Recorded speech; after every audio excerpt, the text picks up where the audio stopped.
Low quality fans of a high quality Bruins team. That is a dub. Oh shit, the energy it took just to do that. My God. Oh, it's okay. It's okay. Your boy is unwell. Not doing great, not peak physical performance. But I've got enough NyQuil and DayQuil coursing through these veins with a dash of Red Bull to really, to lost train of thought, to talk about the game.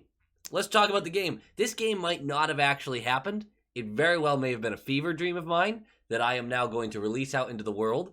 Everyone else will go, hey, what the fuck are you talking about? And I'm just going to sit there smiling because I deserve to be happy. I deserve to be happy. Do you know who else deserves to be happy? The Boston Bruins. What a response from a game that you felt distraught about. Yes, the level of competition was slightly different. The Devils tend to be a bottom 5 team in performance this season. Miles Wood is finally back, so we kind of thought he would kill us, or at least if you watched last year's Devils team, you thought he would kill us. He did not. We took care of business. It's the response you need, right? If you want to be a negative Nelly and sit there and go, we didn't beat the team we're supposed to beat, who cares if we thrashed some no-name Devils team? I get you, but as far as it goes, this was the best response the team could have to such a disappointing game. Like, if we're going to set the bar for, all right, well, what do they have to do to make us feel a little better? Maybe kicking the absolute shiitake mushrooms out of a team makes you feel better. Maybe that's what does it for you. It does it for me. It should do it for you. It's a complete reversal from last year's fortunes against this team. Last year, we couldn't buy a bounce. The goaltending stood on their head every time we played them. Just the most frustrating team in the league to play last year for us. This year, this is now 3 straight wins against them. We have just dominated them throughout. I believe we've scored 18 goals in those 3 games. Not too shabby. This was an ass kicking. The advanced analytics say, well, it probably should have been 4-2, 4-1. Either way, I'll take the 8. A little finishing style in there. A couple nice storylines that we'll get to. Don't you just feel great? Whoo. God, I'm going to catch my breath. Ullmark is going to get the start. He was fantastic. He didn't have to do a lot through large portions of this, but he still had 25 saves and .963 save percentage. Not too shabby. Ullmark has turned it on, while Swayman has taken a little bit of a step back these past few games. You're going to see that sometimes when you have 2 good goalies. One of them is going to outperform the other, and then it's going to swap. It's a good problem to have. Riley, Brown, they're going to take over for Forbort in Clifton. Cassidy warned us that changes were coming. I thought this would be a good opportunity to try Lindholm with Carlo. They did not do that. They kept him with McAvoy and kept Grizz Carlo together. They put Riley Brown in. Brown was okay. I saw everything about his game that I thought I saw from him as a competitor. I still think he's your 7th D. The fight was fun. We'll talk about that. I think he was good. But, yeah, I'm still seeing the same stuff that in my head gets him out of the top 6. But that's fine. That's why we got him, was for depth defenseman. Smith, not feeling well, probably has the same stuff that I got. I don't know. Foligno was scratched as well, so now we're going to have McLaughlin and Bleed take over those respective positions. McLaughlin is really fun to watch and might be a guy to keep an eye on. He played well. I liked a lot of what I saw. There's some stuff that I didn't, but we'll get to that as well. Bleed just jumps right in as an energy guy. I thought he performed as well as you could expect. Also, it was Tuukka night. Like, comment, subscribe. Nailed it. Tuukka Rask. He dropped the puck for us. Very exciting. We had a nice little tribute video.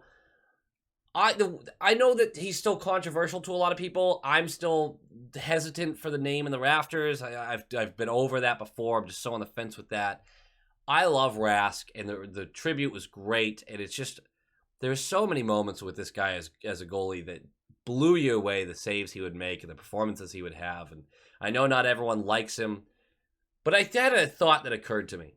If you don't like Rask, you can't blame Rask, because The front office and the coaching staff were the ones who just put him in for years. They were the ones who made that decision. So after all this time, you should probably direct your frustration to the people in power, because Rask was just doing his job. They told him to play, he played. So you can't blame Rask, is the way I'm phrasing that now. Yeah, that makes sense, sort of, right? Please, no big Rask discussions in the comments, because I don't know if I can handle that right now. I don't know if I can. I don't know if I have the energy. Puck drops! The team starts hot. Nice little shift in the beginning, and it really comes together with just a throwaway shot on net. Grizz, left point, wrister, get it on net. Dawes picks it up way too late, gets past the screen, but just beats him short side blocker. And that's a 1-0 lead, 57 seconds into the game. I mean, there's no real lead up to this where I'm like, oh man, we were flashing around and all crazy. It's just kind of a normal start to the game, and he just chucked it on the net, and Dawes revealed right away that he was going to have a tough one. And boy, did he. What also probably didn't help anybody is a $1:24 into the game, clock issue, and it felt like 20 minutes to get it resolved. It was awful, but it gets resolved. We're good to go. On we go. And in just a couple minutes after we finally get back into play, Josh Brown and Gitson. They're going to go at it. It's a heavyweight tilt. Brown gets the better shots in. Gitson gets more shots in. I don't know really how you score this. Brown doesn't do a lot, kind of holds him back for a while. And then there's one little opening. He just beats the fuck out of him. And then he kind of, oh my God, I'm seeing triple. Then he kind of backs off a little bit and does the same thing. And he grabs him and wrestles him. It was a pretty good tilt, little tap on the shoulder after they're done. That's what Brown's going to bring to the table. Good, fun to watch, entertaining. We are going to have a Riley penalty and a Lindholm penalty. We kill both of them without too much trouble. 9 minutes left. No clue how this gets in. First, it starts with Carlo, behind the net. Puck, he has a chance to get it. Possession, clear it, whatever. Loses it under his skates. He's right next to Ullmark. Short side. Just gets back away from him. Puck gets cycled up the wall. And Jack Hughes picks it up on the red line. Like zero angle shot, and whips it at the net, and Ullmark has left enough space with the mask that it just flings right by him and in at an impossible angle. I don't know if I'm mad at Ullmark here. I don't know what you're supposed to do about that other than put your head against the fucking post. But it feels like when a goal like that gets in, you kind of got to go, dude, could you not have had that? So I'd like to see some takes on that in the comments, because I'm mad at Carlo for not getting possession and getting that out, but I'm mad at Ullmark for what feels unjustified, but I'm going to go with it. And it's 1-1, but 4 minutes left. Casual shot on net by Bergie, and Dawes just punches this to the slot. Just smacks this out. It's like he was trying to show off because it was such a soft shot on him. He was like, yeah, fuck that. Problem is he went, fuck that, and went right to DeBrusk, who collects, is all alone. Dekes out, Dekes in. Dawes goes down, slips it around the pad. Boom, bada bing. 2-1. That's it. That's the dub right there. That's your game-winning goal, by the way, in the first period. Yeah, I know there's 6 goals in the second. That's your game-winning goal. Very fun stuff. Weird statistic, that. The second period, I'm just going to talk. All it is goals, right? It's just a bunch of goals for the Bruins. I don't even have notes on the third period. Penalties and power plays, but this game is over was my note for the third period. I watched it. You guys got to remember, I am so just out of it right now that I was trying to take as many notes as I could. I looked at the notes after and went, all I did was write about the fucking goals. Oh my God, I'm doing my best. 2:22 into the period. Pasta goes around the net, gets to the blocker side of Dawes and just chucks it at him. Again, a huge rebound. And it comes to Howla, who has fought for this space and deserves credit for fighting for that space, is able to just smack it past Dawes. It's 3-1. Feeling good. 20 seconds later, Subban's going to go for holding. No dice on the power play. But then a few minutes after that, DeBrusk, time and vision. He collects a rebound off of a blocked shot. He's directly next to Dawes, basically on that red line to the right of him. And for some reason, all 5 players have made this circle around the slot. There's still a little bit of room in the slot, and none of them are coming to attack DeBrusk. So he stops and he looks up and he sees all of these colors in front of him, and he just whips it directly through that circle to Marchand, who's in the high slot and has what feels like an open net. For that distance and angle, you'd think Dawes would have been able to get there, but he had committed so much to what DeBrusk was doing, and there was so much speed in this pass, and it was perfectly tape to tape. Marchand just throws it into the middle of the net and gets the goal. 4-1. Huge. And a minute later, 8:30 into the period, it's power play time. Boquist, delay of game. And Pasta in the high slot, just going to whip this down the center. Bergey's going to get the tip because he's going to go 5-hole. I know I'm kind of cruising through some of this, but there's just not a lot of buildup. That's a power play goal that was easy peasy lemon squeeze me. Like, that's it. Tough moment for the Devils then. Shortly after the 5-1 goal. And it's DeBrusk just running Smith. DeBrusk was incredible in this game. Very active, very energetic. Runs Smith into the board, shoulder to shoulder, clean hit. Smith goes down, looks like he's in pain. He would return to the game, but at first you thought injury. But this allows the puck to get bounced out and flung through the slot. Riley's going to be there to collect after Marchand kind of deflects it with his foot. Marchand then backs off to the right circle. Riley, cross slot. Marchand, no problem. That's 6-1, 2 goals for the Rat. This game's super over, and we're just pouring it on. But that's not even the best part.